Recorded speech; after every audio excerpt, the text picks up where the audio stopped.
अस्सलाम वालेकुम। कैफ two lecture number 24। Last time हमने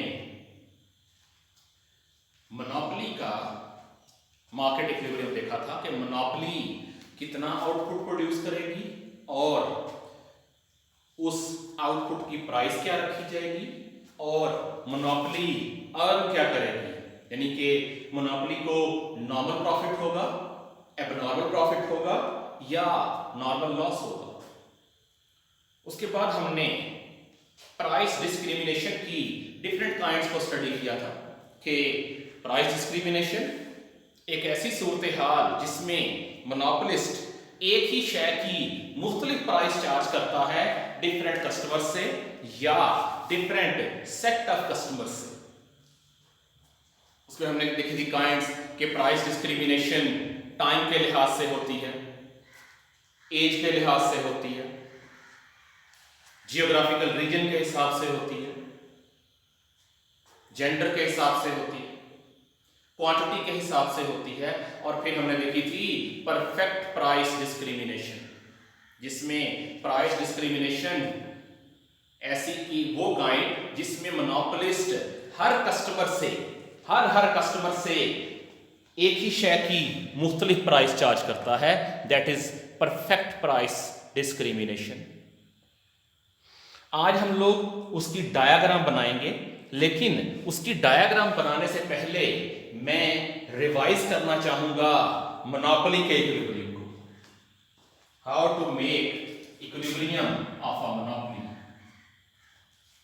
एक्स एक्सिस पे क्वांटिटी, वाई एक्सिस पे revenues and cost and price. Monopoly के हमने देखा था रेवेन्यू कर्व्स का कि इसके रेवेन्यू कर्व्स अलग अलग होते हैं और डाउनवर्ड स्लोपिंग होते हैं।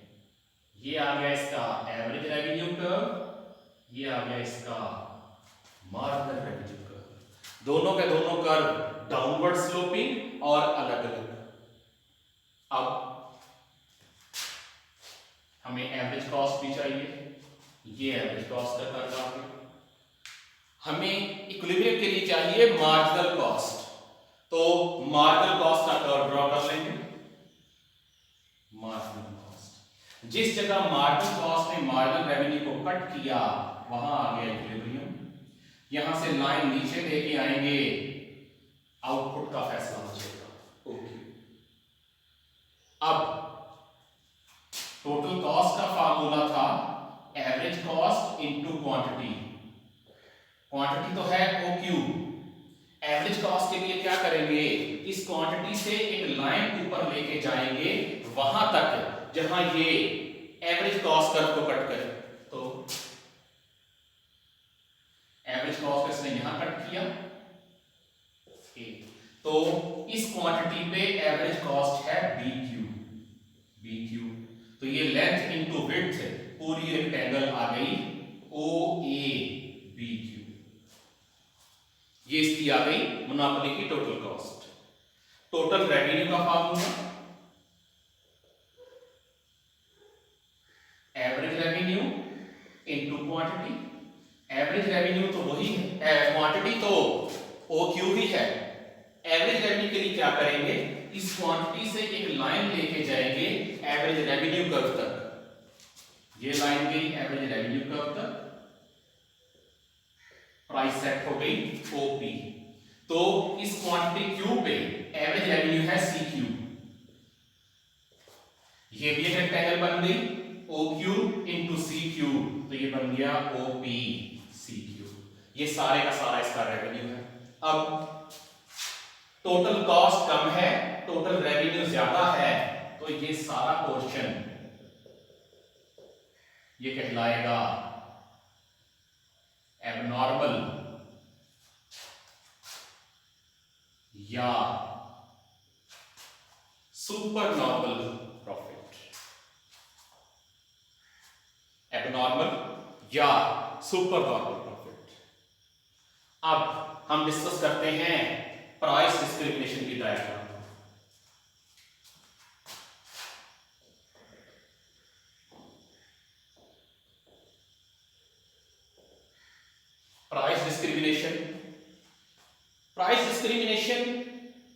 कोई नहीं कर सकता, उसके लिए कुछ कंडीशंस हैं। कंडीशंस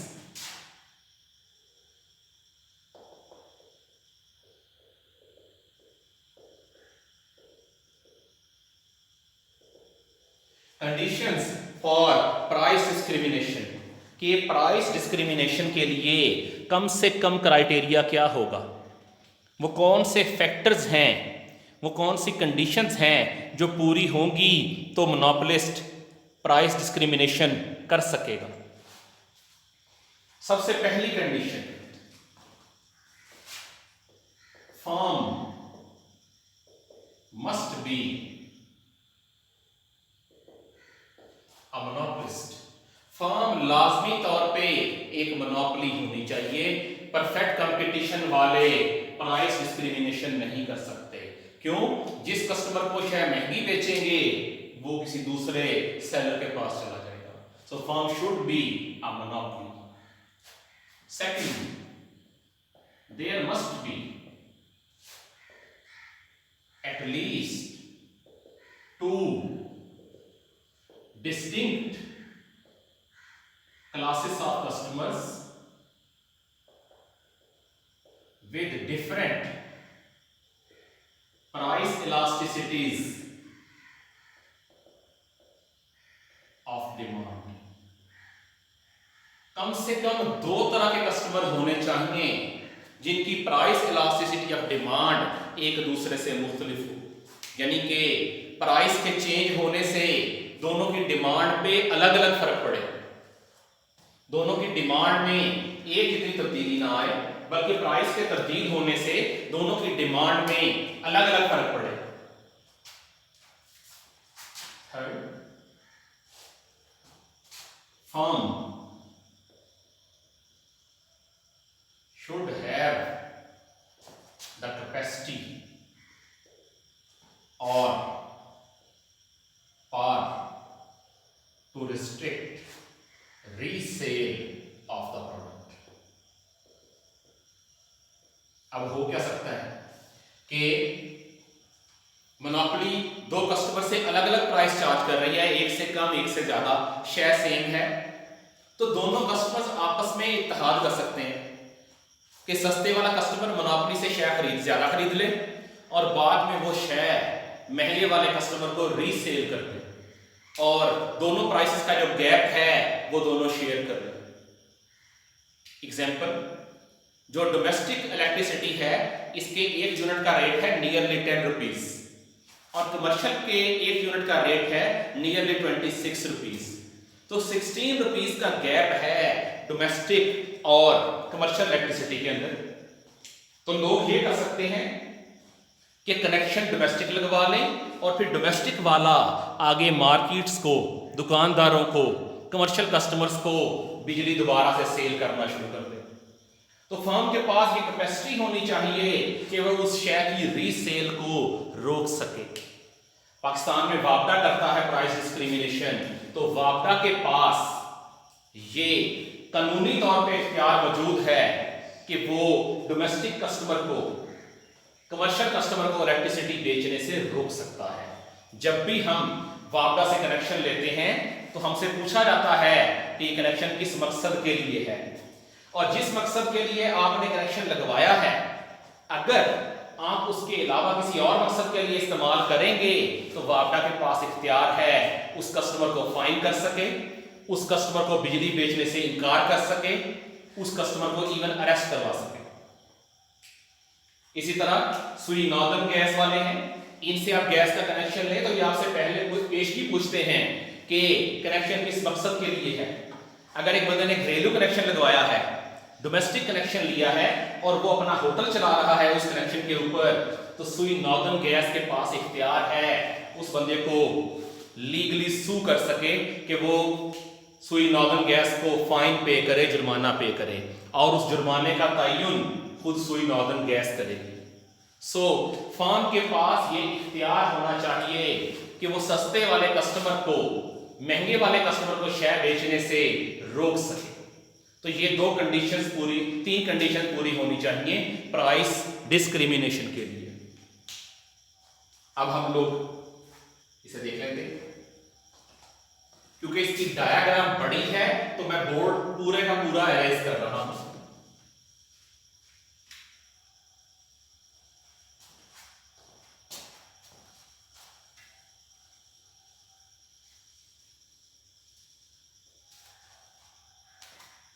ये 3 पैनल डायग्राम बनेगी और साथ साथ बनेगी।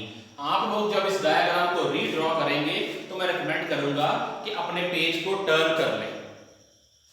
आपका पेज होता है पोर्ट्रेट स्टाइल में, तो आप उसे लैंडस्केप पे कन्वर्ट कर लें, यानी कि आपके पास पेज होगा इस फॉर्म में, आपका रजिस्टर इस शक्ल में है, उसे इस तरह से कर लें ताकि डायग्राम इसके ऊपर पूरी आ सके। मैं अज्यूम कर रहा हूं कि 2 ही तरह के कस्टमर हैं मार्केट में, एक कमर्शियल है और एक डोमेस्टिक है।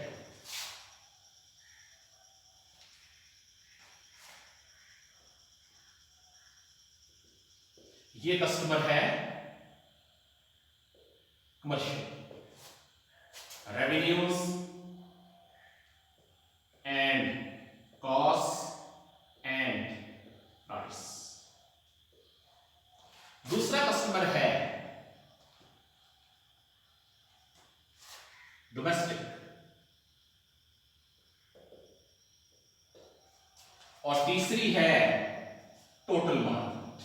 क्योंकि फर्म जब दोनों तरह के कस्टमर्स को ऐड कर लेगी तो इसकी टोटल मार्केट बन जाएगी, जिसमें दोनों कस्टमर्स सम अप होके आएंगे।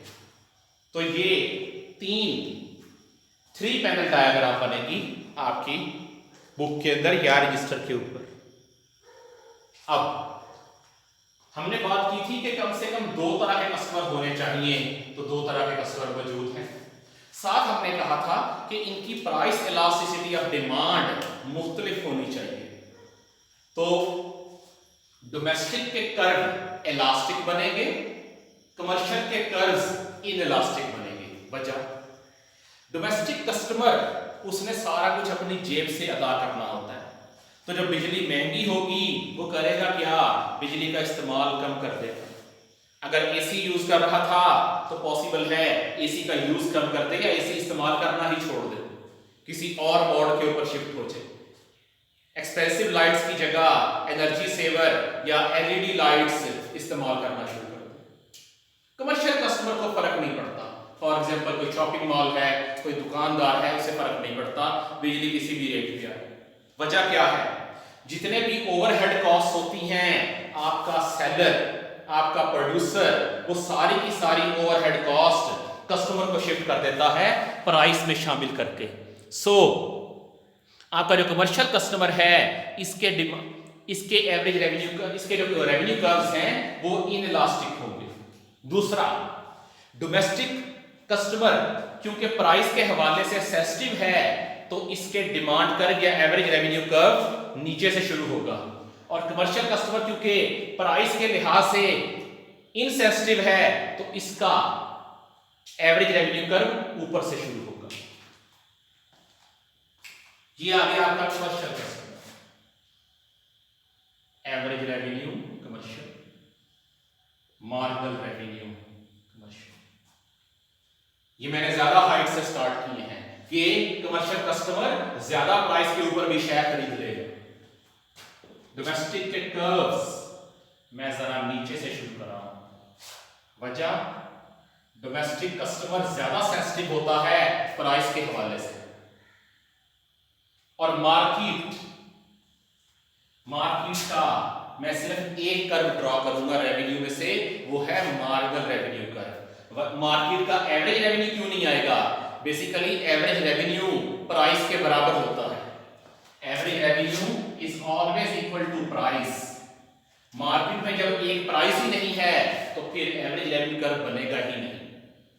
सो मार्केट का मार्जिनल रेवेन्यू कर्व इन दोनों के दरमियान में बनेगा and it is shown by MRM, marginal revenue of market.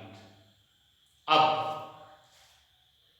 Firm की मार्जिनल कॉस्ट हमेशा सेम रहती है। वापडा वाले हैं, इलेक्ट्रिसिटी प्रोड्यूस कर रहे हैं, वो बेचे जिस मर्जी रेट पे पर यूनिट कॉस्ट सेम है। सो मार्जिनल कॉस्ट का एक ही कर्व बनेगा और वो मैंने ड्रॉ कर लिया यहां पे। ये आ गया मार्जिनल कॉस्ट, यहां पे आ गया इक्विलिब्रियम ऑफ मार्केट, टोटल इतनी क्वांटिटी सेल होगी मार्केट के अंदर, ये मार्केट का इक्विलिब्रियम बन गया। अब हमें तो प्राइस तय करनी है डोमेस्टिक की और कमर्शियल की। हम करेंगे क्या, ये जो मार्केट का इक्विलिब्रियम बना है यहां से एक लाइन खींच के लाएंगे डोमेस्टिक के मार्जिनल रेवेन्यू की तरफ और कमर्शियल के मार्जिनल रेवेन्यू की तरफ लाइन ले आए।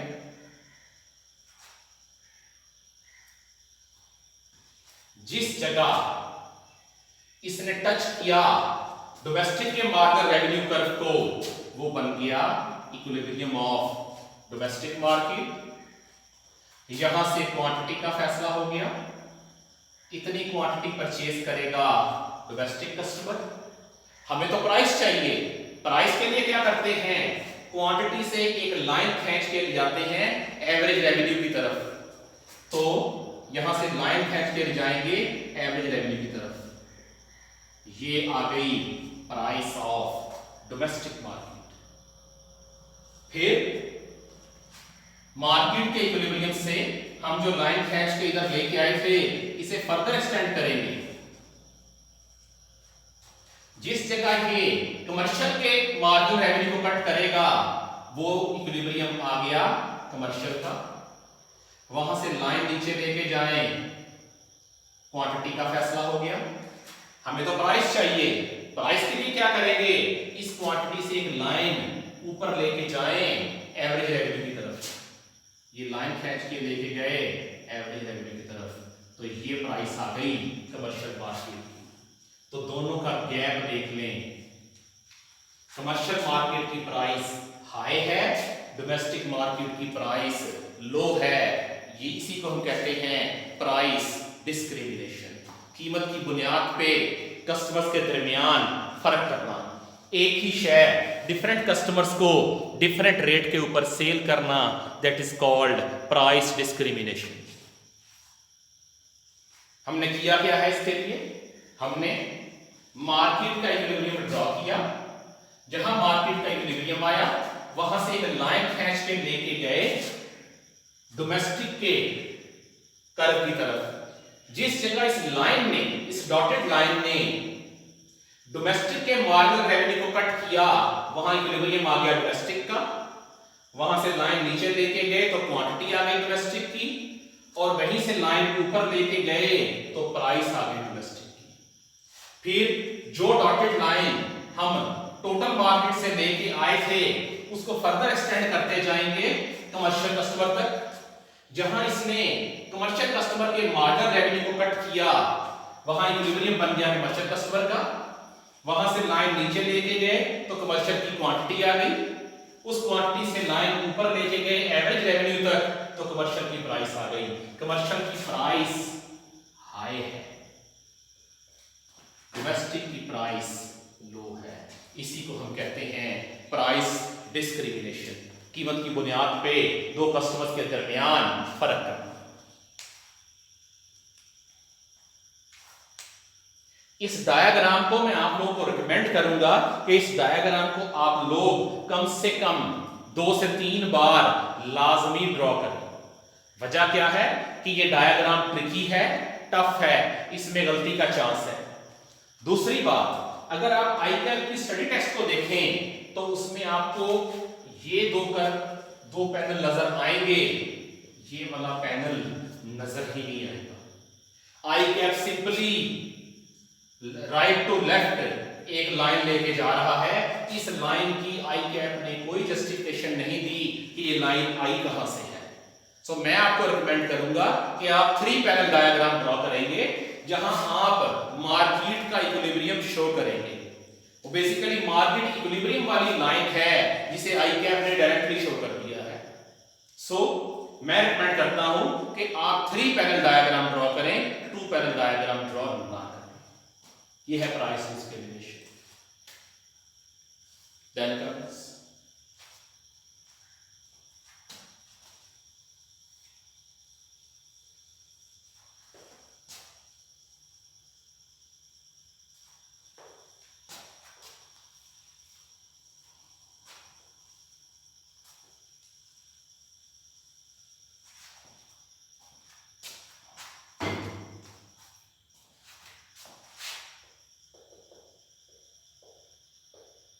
Form equilibrium under monopolistic competition in short run में फॉर्म का इक्विलिब्रियम क्या होगा under monopolistic competition. Monopolistic competition की हमने फीचर्स पढ़े थे। मैनी फर्म्स, तो काफी ज्यादा फर्म्स होंगी, 20, 50, 100। फॉर एग्जाम्पल आपके travel companies, hotels, shoes brands, clothing brands, jackets, sweaters, ये सारे इसमें आ जाते हैं। मार्केट में लो बैरियर्स टू एंट्री, नई फर्म का दाखिला इंतहाई आसान है। पिछले 3 साल में देख लें, बहुत से नए ब्रांड मार्केट में एंटर हुए हैं। For example Muslim, for example रंजा। फिर अगर आप रावलपिंडी इस्लामाबाद में देखें तो कपास फैब्रिक के नाम से एक नया ब्रांड लॉन्च हो गया है। कई होटल के नए ब्रांड मार्केट में आ चुके हैं।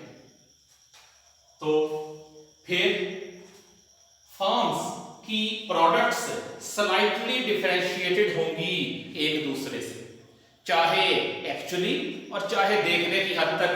जिस तरह फर्म्स अपनी शय को यूनिक बना लेती हैं ब्रांडिंग करके कि हमारी शय दूसरे से मुख्तलिफ है। For example Dockers, denim, Levi's, इन सब में कोई फर्क नहीं है मेरे ख्याल से, लेकिन हर फर्म अपने आप को दूसरों से यूनिक बना चुकी है ब्रांडिंग करके। ब्रांड लॉयल्टी यहां एग्जिस्ट करती है। फर्म्स अपनी मर्जी से प्राइस सेट कर सकती हैं और इसके अलावा फर्म्स एबनॉर्मल प्रॉफिट कमाने की सलाहियत रखती है। सो शॉर्ट रन के अंदर हम डिफरेंट केसेस देखेंगे इसके। पहला केस एबनॉर्मल या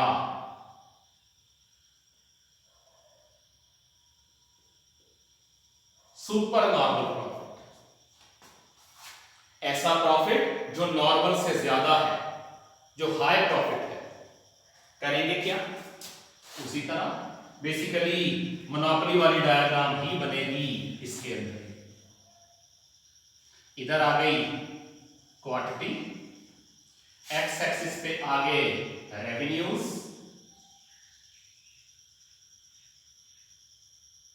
and cost and prices.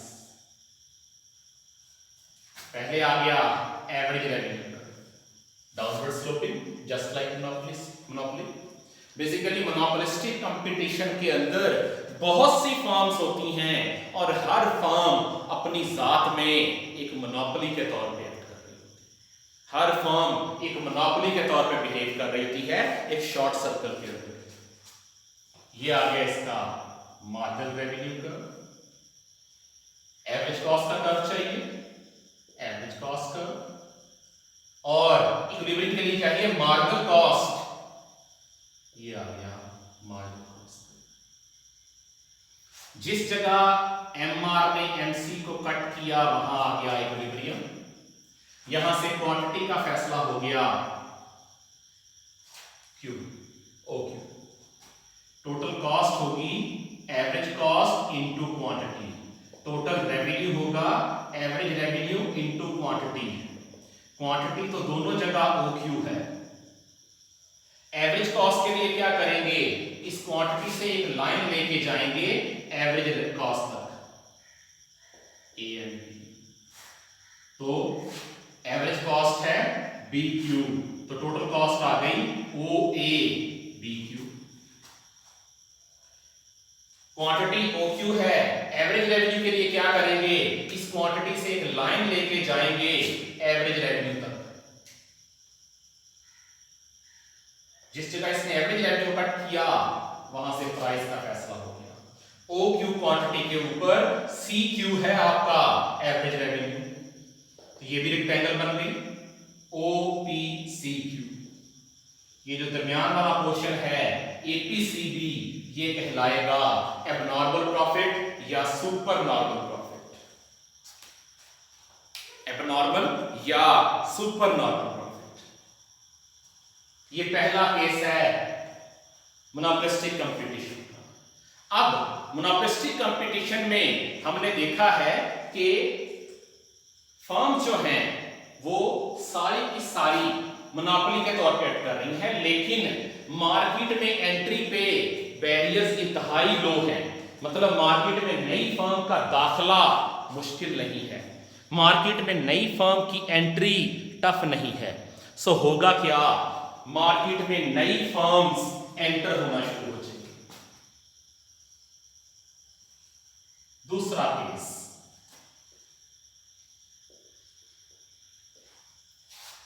Second case,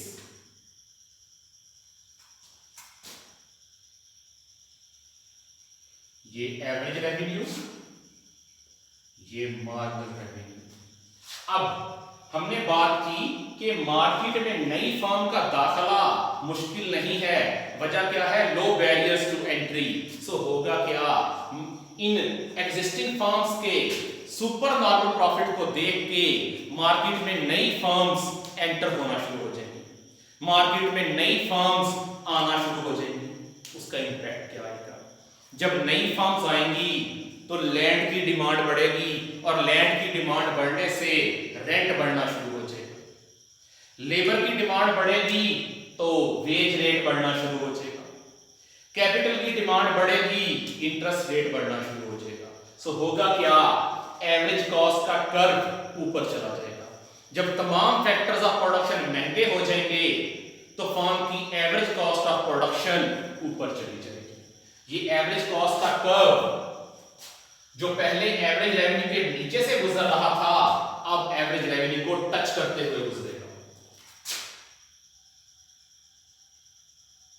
ये थोड़ा सा एहतियात से बनाना पड़ता है, क्योंकि आपने इसको सिर्फ एक जगह से टच करवाना होता है एवरेज रेवेन्यू के साथ। तो बात अगर आप थोड़ी बेख्याती करेंगे तो इस कर्व को टच करवाना आपके लिए मुश्किल हो जाएगा।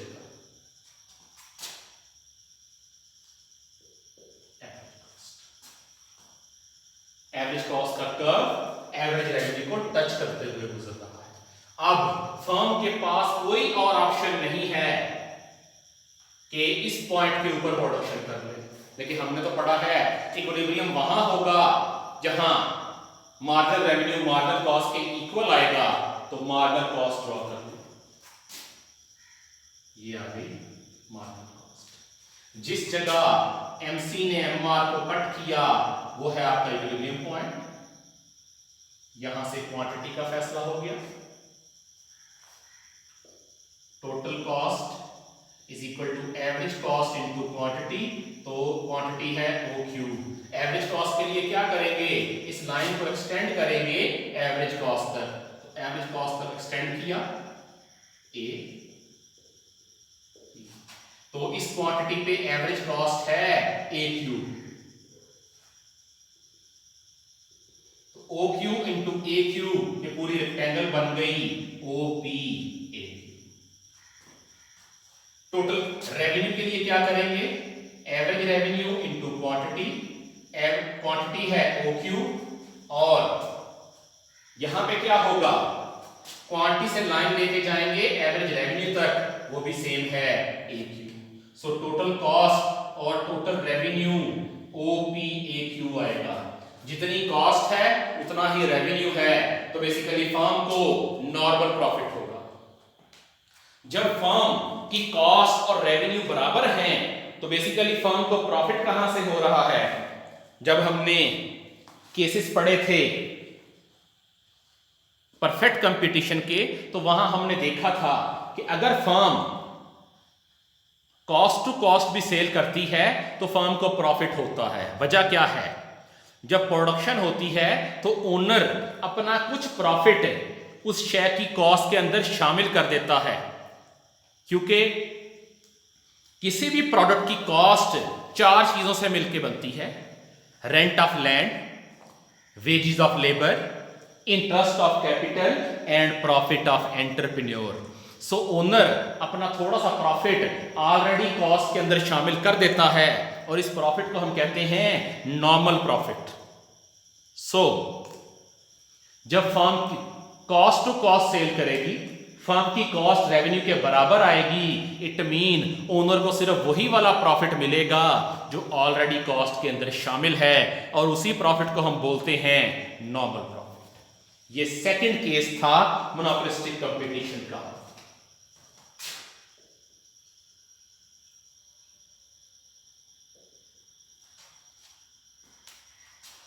अब हमने बात की कि मोनोपोलिस्टिक कंपटीशन में लो बैरियर्स टू एंट्री होते हैं, कि मार्केट में नई फर्म का दाखला आसान होता है। होगा क्या, जिन फर्म्स ने एबनॉर्मल प्रॉफिट मिलते देख लिए थे, अब वो करेंगे क्या, मार्केट में नई फर्म्स एंटर होती जाएंगी। मार्केट में नई फर्म्स के एंटर होने से होगा क्या, फैक्टर्स ऑफ प्रोडक्शन मजीद महंगे हो जाएंगे और फैक्टर ऑफ प्रोडक्शन के मजीद महंगा होने से क्या होगा, एवरेज कॉस्ट मजीद ऊपर चली जाएगी। Revenues and cost and price, ये आ गया फर्म का एवरेज रेवेन्यू कर्व, ये आ गया मार्जिनल रेवेन्यू कर्व। हमने बात की कि जब मार्केट में नई फर्म्स एंटर होती जाएंगी तो फैक्टर्स ऑफ प्रोडक्शन महंगे होते जाएंगे। लैंड महंगी होने का मतलब क्या है, फर्म को रॉ मटेरियल्स पहले से महंगे रेट पे मिलेंगे। जब रॉ मटेरियल्स महंगे मिलेंगे तो होगा क्या, फर्म की एवरेज कॉस्ट पहले एवरेज रेवेन्यू से नीचे थी, फिर एवरेज रेवेन्यू के बराबर आई, अब क्या होगा, एवरेज रेवेन्यू से ऊपर चली जाएगी। किसी भी पॉइंट पे फर्म की एवरेज कॉस्ट एवरेज रेवेन्यू के बराबर नहीं है। हमें इक्विलिब्रियम के लिए चाहिए मार्जिनल कॉस्ट, तो ये आ गया मार्जिनल कॉस्ट का कर्व। जिस जगह मार्जिनल कॉस्ट ने मार्जिनल रेवेन्यू को कट किया वहां आ गया इक्विलिब्रियम। यहां से क्वांटिटी का फैसला हो गया OQ। तो टोटल रेवेन्यू है average revenue into quantity, total cost है average cost into quantity. Quantity है OQ, इस क्वांटिटी से लाइन लेके जाएं एवरेज रेवेन्यू तक, A P। OQ क्वांटिटी के ऊपर AQ एवरेज रेवेन्यू है, तो लेंथ इनटू विड्थ OPAQ, ये आपके पास आ गई total cost, total revenue. Total cost के लिए क्या करेंगे, average cost into quantity, quantity तो OQ है, एवरेज कॉस्ट कहां से लेके आए, इस क्वांटिटी से लाइन लेके जाएं एवरेज कॉस्ट तक, जिस जगह ये एवरेज कॉस्ट को कट करे वहां डॉट लगा दो। तो इस क्वांटिटी पे एवरेज कॉस्ट है CQ, तो OQ इनटू CQ, ये रेक्टेंगल बन गई OBCQ। फर्म का टोटल रेवेन्यू कम है, टोटल कॉस्ट ज्यादा है, तो इस पोर्शन को हम बोलेंगे नॉर्मल लॉस। इसी का दूसरा नाम है सब नॉर्मल प्रॉफिट, यानी कि ऐसा प्रॉफिट जो नॉर्मल से भी कम है, दैट इज कॉल्ड सब नॉर्मल प्रॉफिट। तो बेसिकली शॉर्ट रन में ये तीन केसेस हैं उस फर्म के लिए जो मोनोपोलिस्टिक कंपटीशन के अंदर फॉल कर रही है, मोनोपोलिस्टिक कंपटीशन के अंदर ऑपरेट कर रही है।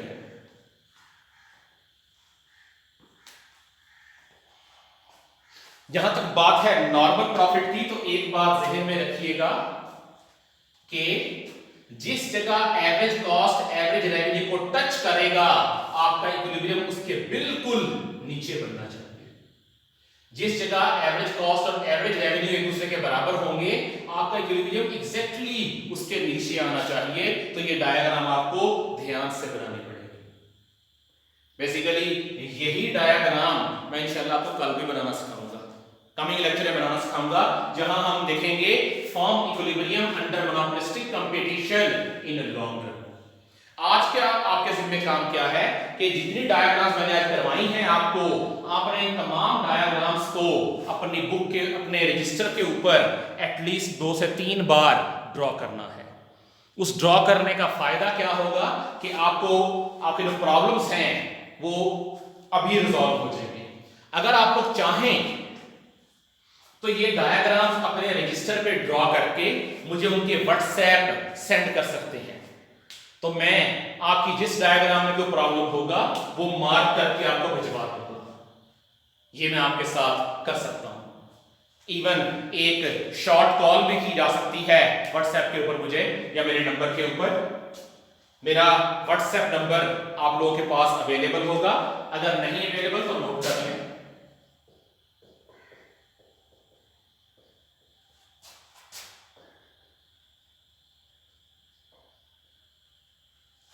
ये मेरा व्हाट्सएप नंबर है। आप अपने डायग्राम्स ड्रॉ करके मुझे इस नंबर के ऊपर व्हाट्सएप कर सकते हैं, तो मैं उन डायग्राम्स में अगर कोई प्रॉब्लम होगा तो वो प्रॉब्लम मार्क करके आप लोगों को पॉइंट आउट कर दूंगा, रिप्लाई कर दूंगा। आज के लिए काफी है। अल्लाह हाफ़िज़।